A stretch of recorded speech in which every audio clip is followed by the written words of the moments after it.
Herzlich willkommen zu diesem Video. Mein Name ist Paul Röhrig.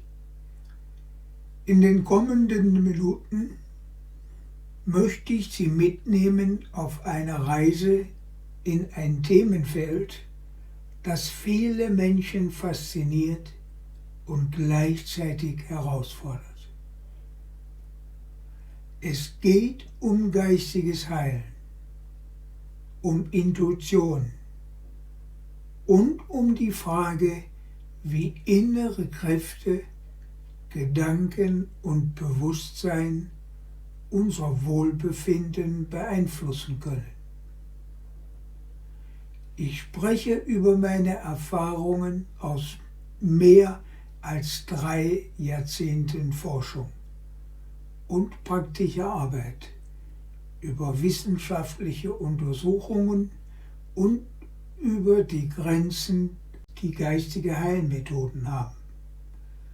Und ich zeige, warum Intuition ein Schlüssel sein kann, um sich selbst und das eigene Leben besser zu verstehen. Meine Beschäftigung mit geistigem Heilen begann vor rund 35 Jahren. Damals machte ich eine Erfahrung, die mein Leben veränderte. Ich bemerkte, dass Berührung, Gedanken und innere Präsenz heilsame Prozesse auslösen können. Menschen, die zu mir kamen, berichteten von Veränderungen, die sie sich zuvor nicht erklären konnten. Schmerzen ließen nach, Beweglichkeit kehrte zurück, Ängste lösten sich. Diese Erlebnisse waren der Ausgangspunkt für eine jahrzehntelange Forschungsreise. Ein Beispiel aus dieser frühen Zeit hat sich tief in mein Gedächtnis eingeprägt. Eine Frau litt unter starken Beinschmerzen und konnte kaum noch laufen. Mehrere medizinische Behandlungen hatten keine Besserung gebracht. Und eine Operation stand im Raum. Nach einer Behandlung konnte sie erstmals seit langer Zeit wieder 20 Minuten schmerzfrei gehen. Solche Momente zeigen, wie kraftvoll innere Prozesse sein können, wenn Körper, Geist und Bewusstsein miteinander in Resonanz kommen.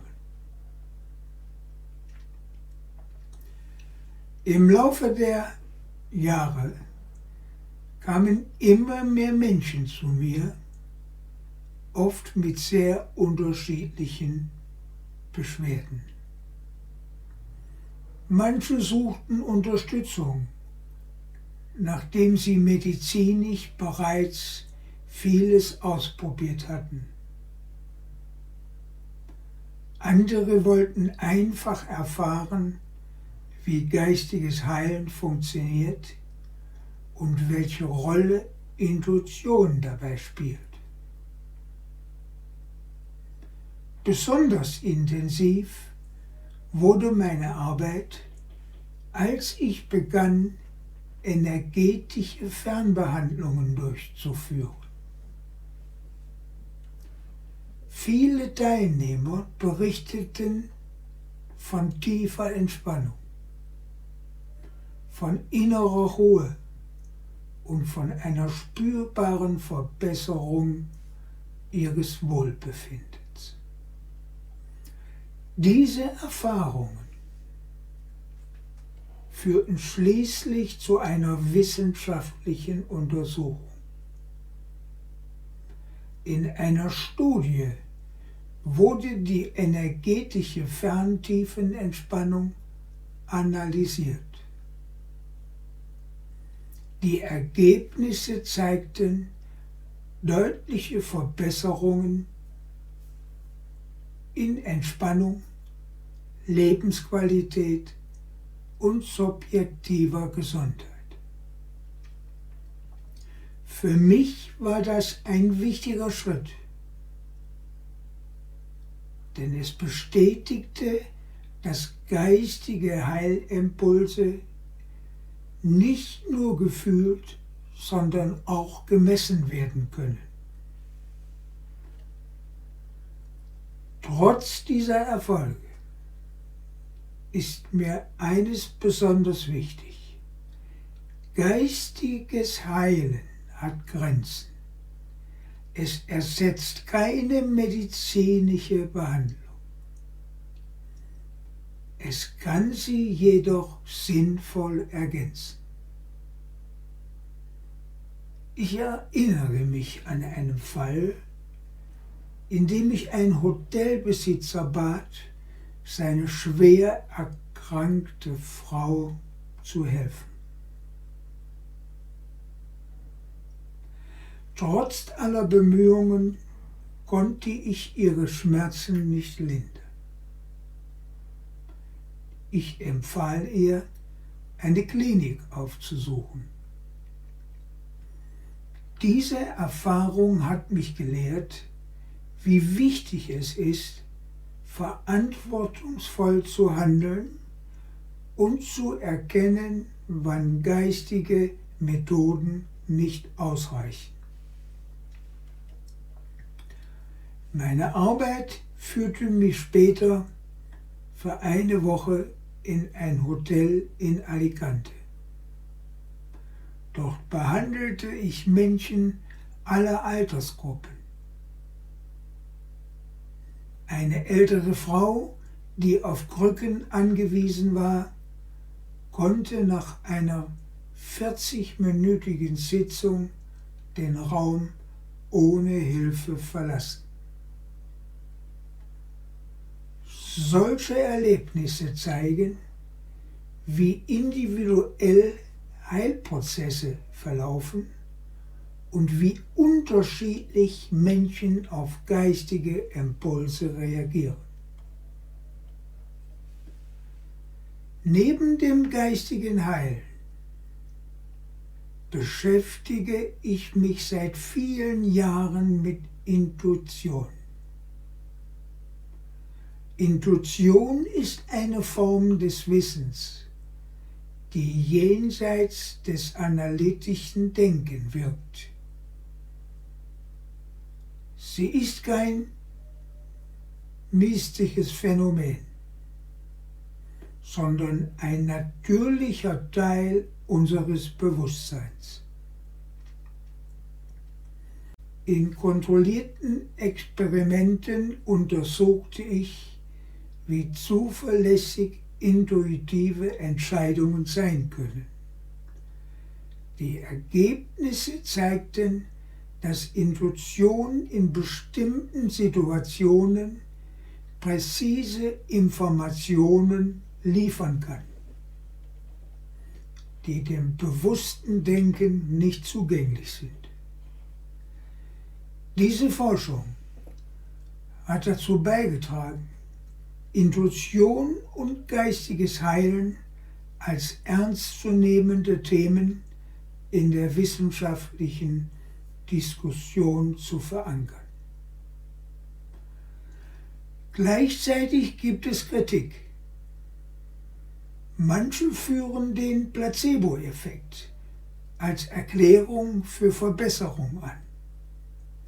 Andere bemängeln methodische Schwächen in Studien oder hinterfragen meine Beteiligung an spirituellen Organisationen. Kritik gehört zu jedem Forschungsfeld. Für mich ist sie ein Ansporn, weiterzuforschen und Brücken zu bauen zwischen wissenschaftlichen und spirituellen Perspektiven. Ein weiterer Teil meiner Arbeit sind Tonträger für Körper, Geist und Seele.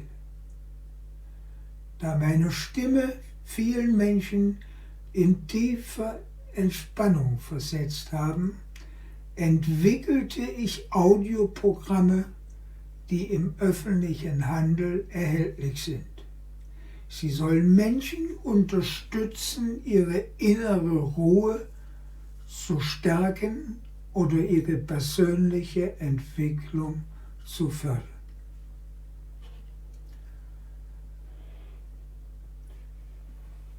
Auch meine Autobiografie trägt dazu bei, meine Arbeit verständlich zu machen. Unter dem Titel Mein Weg zur Intuition und Geistheilung beschreibe ich meinen persönlichen und beruflichen Weg, meine Forschungsergebnisse und viele Erfahrungen aus über 3 Jahrzehnten praktischer Tätigkeit. Das Buch ist im öffentlichen Handel erhältlich und bietet einen umfassenden Einblick in die Grundlagen meiner Arbeit. Wenn Sie mehr über geistiges Heilen erfahren möchten,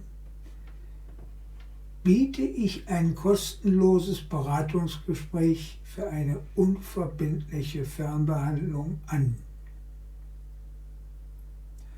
Dabei können wir Ihre Fragen klären und gemeinsam herausfinden, ob diese Form der Unterstützung für Sie geeignet ist.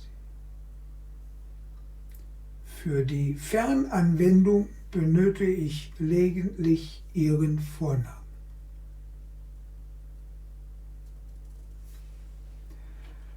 Zum Abschluss möchte ich betonen, dass Heilung ein Zusammenspiel aus innerer Kraft, Vertrauen, Bewusstsein und verantwortungsvoller Begleitung ist.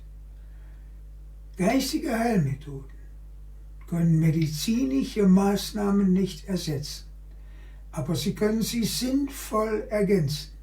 Sie können Menschen helfen, ihre innere Balance zu finden, Ängste zu lösen und neue Perspektiven zu entwickeln. Ich danke Ihnen für Ihre Zeit und hoffe, dass dieses Video Ihnen einen Einblick in meine Arbeit und meine Forschung geben konnte. Wenn Sie mehr erfahren möchten, finden Sie weitere Informationen in meinem Buch, in meinem Tonträger und auf meinen Kanälen. Ich freue mich, wenn wir uns wiedersehen. Ihr Paul Röhl.